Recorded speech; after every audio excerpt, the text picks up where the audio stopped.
Welcome to Gonti, Lord of Luxury. As far as opening hand goes, yeah, I like it. We'll keep on this one. We have 4 lanes in the hand. We have Read the Bones, so we can throw out some of those aristocrat bones onto the graveyard and see what they tell us, and hopefully draw into some good cards. It's going to get swamped down, and then anything else, we're going to go and pass turn to our opponent. We are playing Gonti, Lord of Luxury. Gonti, come back here.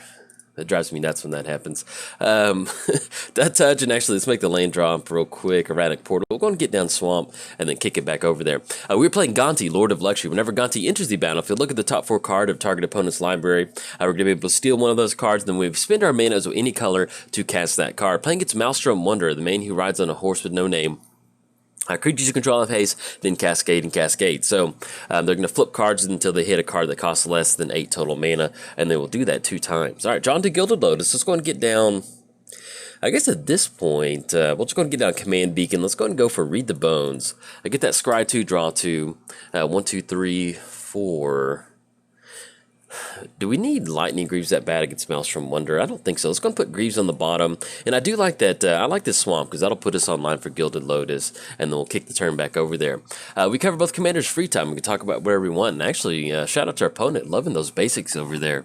I got in during Mirage, and so, oh, excuse me, I thought that was the Mirage set symbol. It reminded me of some of those basic lanes over there. And it's funny because I got in during Mirage, but that wasn't my favorite. Like my favorite basics. I'm not a huge fan of the basics from that set, but it's very nostalgic. Ooh, drawn to Dark Ritual. So let's say, so we get down Swamp. That's going to be 4 total mana. That'd be 1, 2, 3, 4, 5, 6. We can get down Gilded Lotus. And that'll still put us on. Yeah, I think I kind of like this particular line of play. Let's do that. Let's go for Dark Ritual. We're going to add 3 mana to our mana pool. We'll go and tap out for Gilded Lotus. We could try and get down Strionic Resonator, but I like getting out of Gilded Lotus because that keeps us online for Whispering 1 and then Noxious Gearhulk. So 1, 2. Let's go and tap out for triple black, and let's go and go for Gonti. Okay, and we're looking at Woodfall Primus, Rite of Replication. 1, 2, 3, 4, 5, 6, 7, 8, 9. We're like 2 away from a kicked Rite of Replication. I think that sounds really good. Let's go for Rite of Replication. Argument could have been made for Woodfall Primus, but yeah. That's one of the fun things about playing Gonti is you get to cast fun stuff like Rite of Replication out of your exile zone. So depending on what our opponent gets out there, hopefully, like I said, 1, 2, 3, 4, 5, 6, 7, 8. We've drawn to 1 more land. We'll be online for Volraz Stronghold, and then we kind of go from there. Looks like our opponent's going to go for their very own Gonti. More than likely, I guess if technically they wanted to, they could go for Birds of Paradise, but yeah, like I said, they're going to go for Gonti. They went in on some of that action. All right, and our opponent does go for a Domri Raid activation. Let's see what we draw into. Drawn to Deserted Temple, and that's perfect. Let's go ahead and get down Deserted Temple. We can go for Noxious Gearhulk if we wanted to. That's going to be 1, 2, 3, 4, 5, 6. I don't think we necessarily have to worry about that one. Yeah, let's do this. Let's go and go for Strionic Resonator. That's going to be a triple black. 1, 2. And that's going to give us 1, 2, 3, 4, 5, 6. Yeah, let's just go and go for Gearhulk. We could try and get it down with the Resonator, but I kind of like taking care of Gonti. That's going to put our opponent in a weird spot where maybe they don't want to block with the Birds of Paradise. And then next turn we go for that Rite of Replication. And if we want to, we can actually go for Rite of Replication on Gonti himself, too, which is always a lot of fun. All right, so we're going to target the copy of Gonti. It will not gain that life, unfortunately, because it was an illusion. Let's go and swing in at Domri Raid, and then we're going to go and pass turn to our opponent. Yeah, so if we end up kicking Rite of Replication, what's going to happen on that one is we're going to get a bunch of copies of Gonti. That's going to allow us to start kind of basically... how many is it? It's yeah, we're going to get 5 copies of Gonti, so it's going to be 5 separate Gonti triggers. Now, that's something that we can definitely go for to kind of dig deeper into our opponent's library. Depending on what they roll out, what sort of value creature they get on the battlefield, you know, something like a Deranged Hermit or something like that, that sounds like a lot of fun with the Rite of Replication. So we'll see what our opponent gets out there, but we can definitely go for a Rite of Replication on Gonti. Or if our opponent gets a really good board state going, we can end up with an entire board of Noxious Gearhulks. So that would be actually, that'd be something like Tezzeret would do, have an entire board of Noxious Gearhulks coming over to take over the entire city. All right, our opponent did search up a Stomping Ground with that 3 visits, and they grab an Oblivion Stone. Okay, now that will kind of complicate what we've got going on, because they will be able to go for that activation, clearing our entire board out. So I guess at this point, we might want to hold on to Rite of Replication before we go for it with Noxious Gearhulk. Let's see, let's go ahead and get down Swamp. Now, what we can do right now is we can get down Erratic Portal, bounce, well, actually, they can pay that 1 mana with Birds of Paradise and send it back. but that's going to be them tapping it. Either way, it'll get that same effect. So let's go and do that. Let's go ahead and go for Erratic Portal. That's going to be 1, 2, 3, and then 1 off Command Beacon. Let's go ahead and send Birds of Paradise back to our opponent's hand. All right, that's going to tap them down. Let's go and swing in Noxious Gear Hulk at Domri Raid, and let's go and send Gonti in at our opponent. It's going to knock them down to 28, and we'll see how much mana they're looking at. It's going to be 1, 2, 3, 4, 5, 6, 7. They will be online next turn for Maelstrom Wanderer. Like I said, our opponent does have that open Oblivion Stone that they can go for. It's going to destroy our entire board state. The only downside is that will cut us off Gilded Lotus mana, which kind of keeps us off of that kicked Rite of Replication. 1, 2, 3, 4, 5, 6, 7. But we'll slowly kind of get back towards that. And our opponent will end up going for an Oblivion Stone. Yeah, that's fine. We'll send Gonti back to the command zone, and we can recast Gonti again. All right, opponent's going to go for Lano War Elves. Get that down, get the creepy space version of Lano War Elves, and then we'll see what we roll out for the turn. Yeah, missing on that Gilded Lotus is definitely a... and actually, Sudden Spoiling is really good against our opponent, especially if they end up with a really big Cascade turn. So let's see. So we get Gonti. That's going to be 6 total mana. Let's get down Volrath's Stronghold. It's going to be 1, 2, 3, 4, 5, 6, 7. Let's go and tap out for Sheoldred. Yeah, I think I like that. That's going to be 1, 2, 3, 4. We could end up going for Gonti. We're not going to have enough mana to go for a kicked Rite of Replication, so... at this point right now, at least we'll go and force a sacrifice on Lano War Elves to get rid of that mana dork and make sure our opponent can't get down Wanderer. And then very slowly we can get Gonti back onto the battlefield to maybe kind of dig a little bit deeper into our opponent's library. And then even if they do end up with a really kind of crazy Cascade hand, like I said, we've got Sudden Spoiling that's going to turn their creatures into lose all abilities and have base power and toughness 0, 2. So if we can get Gonti onto the battlefield, that'll be a great way for us to kind of go ahead and block some of those 0, 2s. All right, looks like our opponent actually just straight up just passed the turn back over to us, bringing that Noxious Gear Hulk back. I don't know if that was a misclick or what, but they'd sacrificed Lano War Elves, and then we immediately... no, we're not going to use that ability. So we get to bring Noxious Gear Hulk back to the battlefield, and then we draw into Ravenous Chupacabra. Let's go and come across for 6. That's going to knock our opponent down to 22. And if we tap out for Gonti, yeah, do we want to leave up Sudden Spoiling? One? No, actually, let's go and go for Gonti. We can dig a little bit deeper. I don't think we necessarily have to worry about the one at this point right now. Tap out for one more. Get down Gonti. Look at the top 4 cards of target opponent's library. Thirst for Knowledge, Elvish Mystic, and Soul of Harvest. At this point right now, I really like just some raw card advantage. Let's go ahead and go for Thirst for Knowledge, and then let's go and pass the turn to our opponent. Now, like I mentioned before, we still have the Rite of Replication, 1, 2, 3, 4, 5, 6, 7. We're still 2 mana away from getting some good kicked action going off this one, but if we need to go for a little bit of spot, we don't necessarily have to go for a kicked Rite of Replication. It's always fun, if we just want to go for Rite of Replication on Acidic Slime to blow up our opponent's Stomping Ground to cut them off red mana. That's definitely something that we can end up going for, especially since they blew up our Volrath's Stronghold. So let's go and get down Swamp, and let's go and go for that one. I think that sounds fine. They've only got 3 cards in the hand, and that's what Maelstrom Wanderer needs to do. They really need to ramp. So let's go and cast it. So we're going to make a copy of Acidic Slime. It's going to be 1, 2, and then 3, and then 4. And what that's going to do is it's still going to allow us to kind of get around. We can have Thirst for Knowledge at instant speed and Sudden Spoiling. So let's go ahead and push in on this one. Swing in Noxious Gear Hulk, and we're just going to go ahead and leave up Whispering One at this point. We do want to swing in Gonti. Yeah, we'll go and go for that one. We'll be able to trade with the Acidic Slime, and if Gonti goes back to the command zone, we can still go and go for that. All right, opponent's going to scoop it up on that one. We ended up going Acidic Slime on Stomping Ground, but unfortunately, I'm not a huge land destruction fan, to be honest, but sometimes when you're playing against Maelstrom Wanderer, one of their big options is to get a lot of ramp going, so that's kind of one of the ways that we can win with the deck. We did try to go for the Rite of Replication. All right, sorry about that weird edit. So sometimes whenever the game ends, it shoots it back to the desktop, and I just still kind of wanted to talk about the game. But yeah, normally I'm not a huge land destruction fan, but we're playing against Maelstrom Wanderer. They're trying to get to that 8 mana as quickly as possible and ramp as quickly as possible. We tried our longest to leave up Rite of Replication for something really explosive. We could have gone for a Gonti, but man, I was really wanting to kind of hold out on maybe some sort of enter the battlefield value creature for our opponent. But the Oblivion Stone kind of changed their game plan. They blew up our board state. So we kind of had to kind of shift our, instead of sitting back and just kind of getting a lot of mana going, kind of just shift it more into an aggressive role and start attacking our opponent. So using something like Rite of Replication on Acidic Slime to blow their land up to keep them off Maelstrom Wanderer was kind of the line of play that we ended up having to go for. But anyways, if you enjoyed Gonti, like and subscribe. Thanks. Bye. Welcome to the Swamps of Dominaria. As far as opening hand goes, yeah, I love it. We've got 3 fetch lands. We have Azusa, Lost But Seeking, and if you're keeping score at home, Azusa allows us to play an additional land on each of our turns, and then also Muldrotha allows us to play 1 permanent card type out of our graveyard. So, there we go. Combo. We're going to win the game. No, we're not. But it's going to allow us to get some pretty good... get some good value going.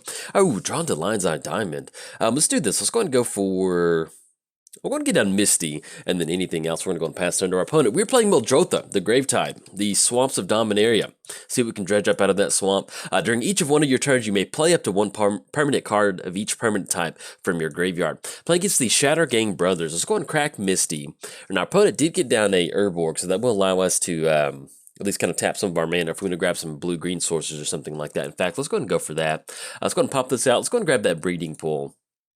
Not going to pay 2 life, and then we'll see what we're going to get down for turn 1. Or excuse me, on turn 2. Alright, drawn to Temple of Malady. Let's do this. Let's go and hold on to our fetch lands. Let's go and go for the Scry. See if we hit off this one.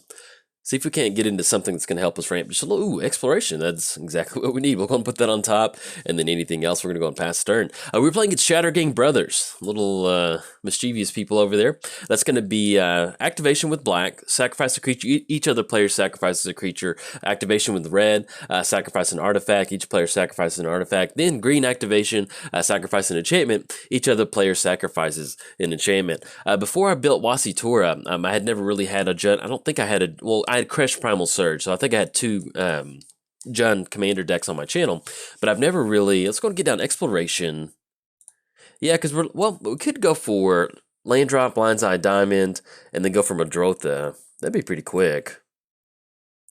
Yeah, let's do this. Let's go and get down Expedition. I like that. Let's tap out for green. We can make 2 additional land drops, and then that way we're not just completely dead to like 1 piece of removal or something like that. Let's go for Windswept Heath. Let's go for Marsh Flats, and that'll still put us on Lion's Eye Diamond, discarding our hand to go for the rest of this stuff. Yeah, why not? Let's go and force it. This is what makes this is what makes Muldrotha a lot of fun. You're looking at a turn 3 Muldrotha. Yeah, we'll go and force the issue. So let's go and go for Lion's Eye Diamond. We're going to go and crack on Windswept Heath to grab. We do have a green-blue source and breeding pool, and we'll grab another source off this one, and then we'll be able to add that 3 mana to our mana pool. See what our opponent's tapping out for. Opponent's going to go for Tectonic Edge. Let's go and go for... Let's add blue in response to that one, and that's okay. I'm just going to go into the graveyard. We'll get down that Lion's Eye Diamond. Let's go and go for Windswept Heath. Let's go and crack that one. We'll go and grab at least another green source that we can tap for green for Muldrotha. Let's go and grab Tropical Island.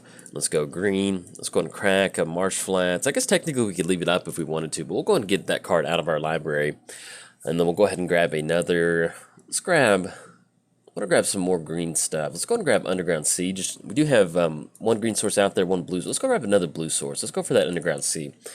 Alright, tap out for black. Let's go and add triple blue to this to our mana pool. Let's go and cast Muldrotha. There we go. Get down Muldrotha, and then we can recast Lion's Eye Diamond out of our graveyard to add that 3 mana to our mana pool to recast Azusa. So let's go and cast Lion's Eye Diamond. And this is what makes Lion's Eye Diamond so much fun in Muldrotha, is you just end up with these board states that are just really, really silly.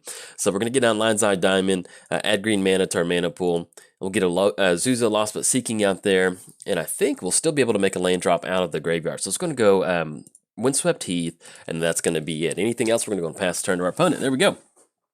Now, one of the fun things about Lion's Eye Diamond is that it makes you discard your hand. You know, most of the time that's going to be a really big downside, but in Muldrotha, when you want your stuff in the graveyard, it allows you to really just generate a ton of extra really allows you, you're looking at a Black Lotus every single turn once you kind of get that going. All right, opponent's going to scoop it up on this one, so I'll probably splice this on at the end of another video. Just goes to show you how explosive Lion's Eye Diamond can be. You can see turn 3, we got it down. It did help that we had Exploration in our hand too, but we get down Lion's Eye Diamond, we add that mana to our mana pool, discard our hand, recast it out of the graveyard thanks to Muldrotha, and then get down Azusa Lost But Seeking and get some really good stuff going. But anyways, if you enjoyed the video, like and subscribe. Thanks, bye.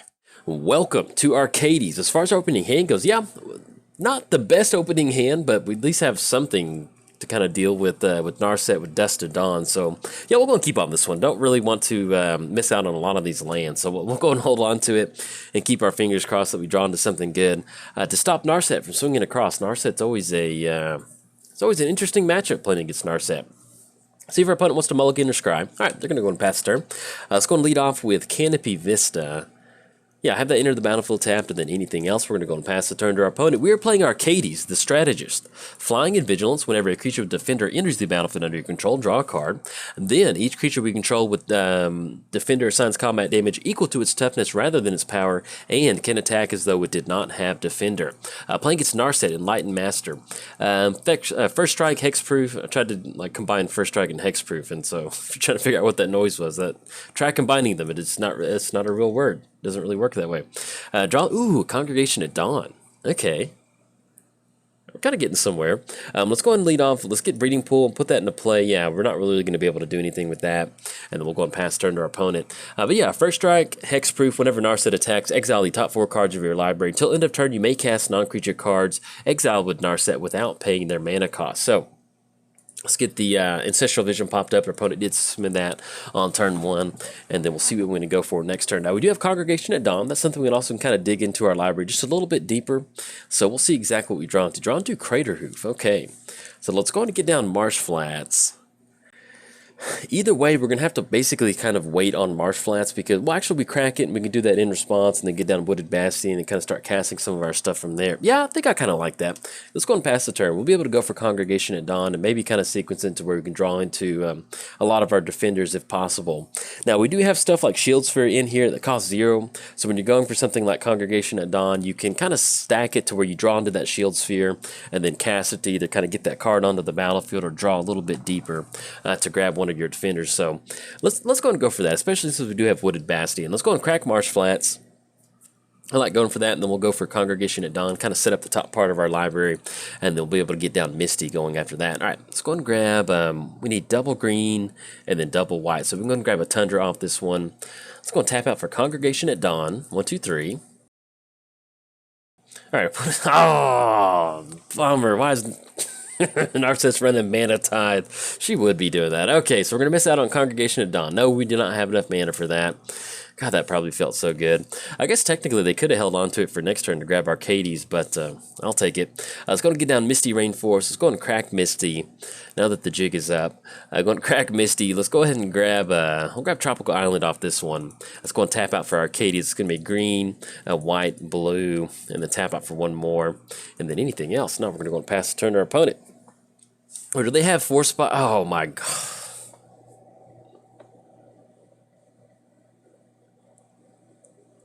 All right, we're not going to be able to play for 4 spike. No. We'll pass the turn. The sad thing is I got hit by 4 spike and Mana Spike. I mean, Mana Tithe and 4 spike in another game like this week. And so if you want to know what it's like to just not feel good about yourself. And see, this is the thing about 4 spike and Mana Tithe is I know our opponent's sitting there somewhere out there in the world. They're just sitting there just giggling to themselves that they were able to catch us with Mana Tithe and then 4 spike. So, all right. So we're gonna bounce back from this one. Let's get Arcades pop back. I was trying to figure out why they were so happy to go for that Mana Tithe off that one, off Congregation at Dawn. Okay, so we got double hit with both of those. Hopefully that's gonna be most of our bad luck for this match, and we kind of go from there. We still have Dust of Dawn in the hand, so that's something we can kind of start working towards getting rid of some of that.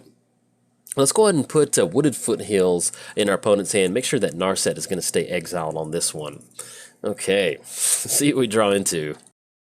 Drawing a Hollow Fountain. Man, I'm still just really shook about that Mana Tithe by that. It's really jarring. No, we're not going to pay 2 life. Have that come into play tapped, and then anything else, we're going to go and pass the turn to our opponent. Now we do have Ghostly Flicker. Let's say our opponent is going to start blasting our lands or something like that. We can definitely work towards that. Or something like Teferi's Protection. We're going to be able to fog our opponent out. At this point right now, what we really need to get going is some sort of defender card draw. We need to get some defenders in the hand and then kind of start going from there. Once we start getting a few of those defenders and we can get down Arcades, then we can really kind of hopefully start sequencing some of that stuff, especially stuff like Ghostly Flicker, because Arcades only cares about creatures entering the battlefield with defender. It doesn't matter if you cast them or not. That's what they care about. So getting down some defenders with Ghostly Flicker. Opponent's going to take an extra turn. Why not? Sure, go for it. Okay. I'm telling you, when you get hit by Mana Tithe and Force Spike back to back, let's go ahead and put, we'll give them Temple of Enlightenment in their hand and leave Chandra exiled off of that one. Now, they will be able to get, if they can get their land drop down, that will put them online for Narset. That will be 6 total mana, and we are looking at our opponent at least having access to something like Karn, or if they want to go for that -1 ability, they can put that into their hand and kind of go from there. But with them going for Temple of Enlightenment, hopefully that's going to keep them off any sort of extra turn that they can go for. All right, let's go ahead and put the Temple in their hand, leave the Anger of the Gods exiled. Let's go and make this just a little bit smaller, and then we'll see what else they're going to roll out for the turn. Opponent's going to go for capture. Okay, take an extra turn, sure. We're going to pass the turn over to them. Okay, so we don't want Narset, whenever Narset attacks, exile the top 4 cards of your library. I'm not actually entirely sure how Narset is going to interact with Teferi's Protection, so if we can help it, let's see if we can't go for, maybe they can't attack us since we do have protection. So let's go and go for Teferi's Protection. Let's see if this is going to do it or not. That's basically going to put Narset onto the battlefield, and then hopefully allow us to go for something like Dust to Dawn to kind of blow the board up. They might be able to go and swing into this one. I'm not entirely sure how that interaction works with protection from a creature swinging in or not. Oh, excuse me. Okay, they can go and swing in. So we'll see if they exile off this Narset trigger. It was worth a shot with what we've been running into. Temporal Trespass, take an extra turn, and then Shot in Port. We'll see what else they get off of that one. It's not the end of the world that they're going to be able to go for that Temporal Trespass to take an extra turn. But we'll see what else they kind of roll out for the turn. All right, our opponent does get down Expedition Map, Basalt Monolith, and they did go for 2 Construct activations off Karn. So they're going to be swinging in for Narset again. Let's see what they go for. They're looking like Swords of Plowshare, Remand, and then Talisman of Progress. So it's really not too bad what's going on with that swing in. That does put us online for Dust to Dawn, but unfortunately with the amount of mana that our opponent's been able to generate, 1, 2, 3, 4, 5, 6, 7, 8, 9, 10, that's basically going to allow them to recast Narset, even if we do completely tap out for Dust to Dawn. So let's see what we end up going for. It'll be Crossroads. Yeah, we're going to go and scoop it up on this one. We've seen enough. We have. Been a long recording day, and we're going to go and scoop it up. Mana Tithe into Force Spike into a bunch of extra turns. I think that's like 3 extra turns. So we'll go and give this one to the Narset player. If you enjoyed the video, like and subscribe. Thanks. Bye.